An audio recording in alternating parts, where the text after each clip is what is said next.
Muy bien, bueno, pues entonces vamos a continuar con lo que teníamos. Estamos por aquí.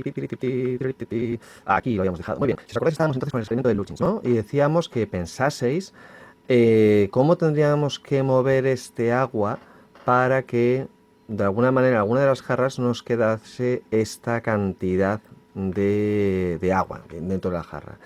Bueno, muy bien, pues posiblemente habríais hecho lo siguiente, habríais metido dos veces, habéis rellenado esta jarrita dos veces y después habéis rellenado esta otra de aquí, ¿vale?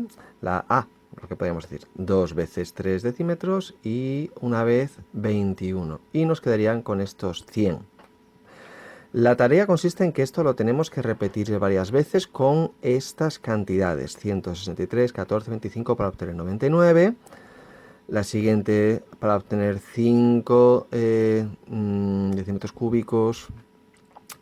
Tenemos 43, tenemos otra de 18 y otra de 10. Después tendríamos esta otra de aquí, exactamente igual, ¿vale? Varias veces. Y nos encontraríamos con esta es la penúltima. Y por último, esta otra de aquí, que es la última. Bien, en total lo haríamos 6 veces, 7 veces. Y aquí es donde nos tenemos que plantear lo siguiente. ¿Por casualidad cuando lo habéis hecho habéis tenido un problema con el último? Pues bueno, esto es lo que el experimento quiere demostrar, porque los dos últimos, y sobre todo concretamente el último, no se puede solucionar con la misma regla que habéis desarrollado todo este experimento, que era restar 2 veces de la jarra número 3, de la jarra C, y quitar también otra tanda de la jarra primera, de la jarra A. Bueno, pues estos serían todos los resultados que tenemos. Si os dais cuenta, nos centramos en estos dos últimos, ¿vale? Especialmente el último. El test no lo podemos dejar, podemos obviarlo. Y como decíamos, en los primeros hemos provocado este hábito, ¿no? Siempre solucionamos el problema con esta fórmula. B menos 2 veces C menos A y obtenemos el resultado. En el penúltimo había una solución más fácil y es, en lugar de aplicar a toda esa regla, directamente si queremos 20, basta con dejar en paz la jarra grande y en la primera dejar o eliminar los 3 que nos sobran en la jarra C y obtendríamos el resultado que queremos, 20. Y en el último pasaría lo mismo, ¿no? ¿Qué es lo que pasa? Que en el anterior la fórmula que habíamos experimentado se podía utilizar, pero en este último ya no era posible. Y aquí tengo un pequeño fallo que después tengo que revisar, ¿vale? Pero bueno, básicamente aquí tenemos que la única manera de solucionar este problema es quitando de estos 28, ponemos aquí 3, ¿vale? Os digo que esto lo tengo que revisar, me acabo de dar cuenta porque están mal estas cifras. Pero básicamente es la idea, ¿vale? Únicamente quitando de la primera jarra lo que podemos meter en la tercera, nos solucionamos el problema, ¿vale? De 25 nos pasamos 3 y nos queda, perdón, de 28 que tenemos en la primera, pasaríamos 3 a la tercera y nos quedamos con lo que nos piden. Vamos a meternos en otro problema, en otro problema que es relativamente más sencillo que el anterior, pero que es de aplicar, pero que es muy complicado, es muy difícil. Entonces vamos a intentar vincular esta imagen que tenemos aquí de los dos caballeros con sus respectivos caballos, para que encajen perfectamente. Claro, ¿cuál es el problema? Porque habitualmente lo que vamos a hacer es esto, vamos a intentar superponerlos. Un caballero se corresponderá con un caballo de un color y otro caballero se corresponderá con otro caballo de color. Pero así no es la solución, ¿no? Estamos siendo traicionados por nuestra hipótesis de partida, nuestra hipótesis inmediata, por llamarlo de alguna manera, de sentido común.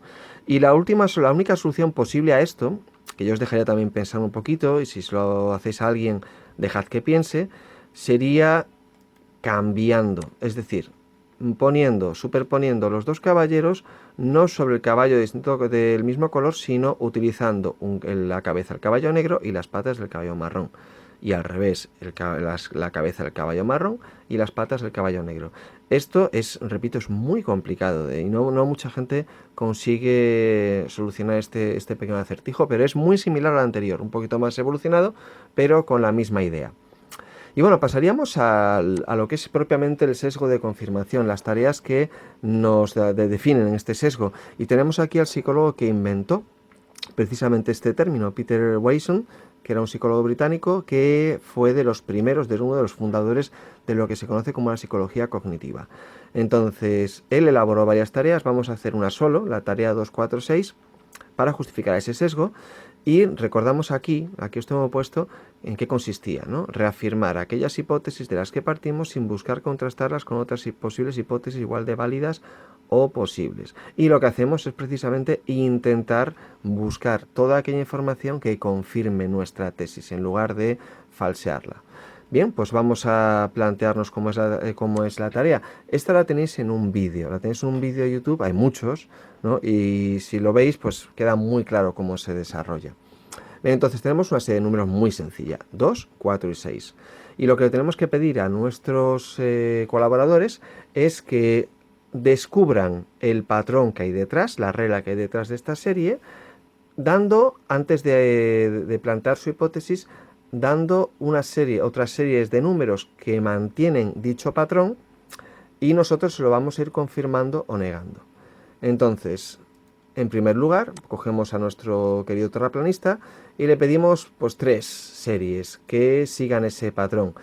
Nos van a venir a la cabeza fundamentalmente seguir los números pares, pues 8, 10, 12. Le vamos a contestar que efectivamente esa serie está siguiendo nuestro patrón de partida. 14, 16, 18 va a hacer exactamente igual, y otra distinta, 120, 122, 124, que también se seguiría esa regla o ese patrón que confirman estas series. Bien, una vez que esta persona ha hecho varias series, le podemos preguntar cuál es la hipótesis con la que está barajando que corrobore todo esto. Lo más fácil que nos va a decir es que es una secuencia de pares o una progresión aritmética de 2, pero ninguno de ellos es el patrón adecuado. Es decir, hay otra regla. Le vamos a pedir que busquen más series. Vamos a pedir, por ejemplo, lo que sé, que se planteen 1, 3, 5, 6, 8, 12. Esta puede ser cualquiera. Y todas estas se siguen ajustando a nuestra regla. Claro, es muy difícil que una persona llegue a obtener lo que es el patrón o regla que estamos siguiendo, pero en realidad es la más sencilla. La más sencilla es que todas deben llevar un orden numérico ascendente. Por lo tanto, desde las primeras hasta estas de aquí, todas ellas cumplen nuestro patrón. ¿Qué es lo que ha hecho nuestro querido terraplanista? Nuestro querido terraplanista lo que ha hecho ha sido buscar series que refuercen su hipótesis de partida. En ningún momento se ha planteado buscar una serie que a lo mejor, en lugar de corroborar esta hipótesis, lo que haga es destruirla. Como a lo mejor, en lugar de decir 4, 6, 9, plantear 9, 7, 4. Una serie que sea descendente.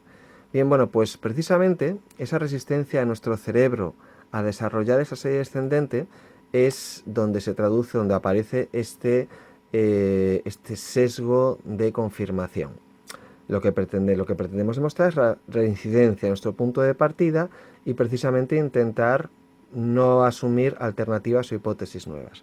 Bueno, os tengo que decir que este experimento es ya también bastante antiguo, es de los padres de esta psicología cognitiva, que ha sido reformulado muchas veces, que también ha sido cuestionado, ¿no? Porque se plantea que esta regla es demasiado amplia y que cuando se repiten estos experimentos y la regla es un poquito más reducida, un poquito más concreta, la gente lo hace mejor. Pero bueno, para nosotros nos vale perfectamente este pequeño experimento. Vamos a seguir entonces y vamos a buscar lo que sería, bueno, pues una práctica un poquito más amplia. ¿Dónde vemos este sesgo? Este sesgo se ve, por desgracia, se ve prácticamente por todas partes y además puede llegar a comprometer nuestra vida profesional. Por ejemplo, son múltiples las investigaciones que se han cuestionado, porque precisamente los investigadores buscaban únicamente aquellos datos que corroborasen sus hipótesis y que dijesen sí a la investigación que estaban llevando y no tuviesen en cuenta ni variables extrañas ni datos que pudiesen destruirlo, ¿no? Entonces, esto puede cuestionar nuestra objetividad en la investigación. Esto nos pasa en el profesorado, ¿no? Lo que se conoce también como efecto Pigmalión. Si os acordáis, en alguna ocasión yo os he dicho que no me gusta ver los nombres vuestros en los exámenes. Bien, es precisamente por este efecto, por este sesgo cognitivo o por lo que se llama también efecto Pigmalión. Tendemos de alguna manera a la autoconfirmación de aquello que ya sabemos. Y a un alumno con buenas notas tendemos a poner una nota parecida y lo contrario.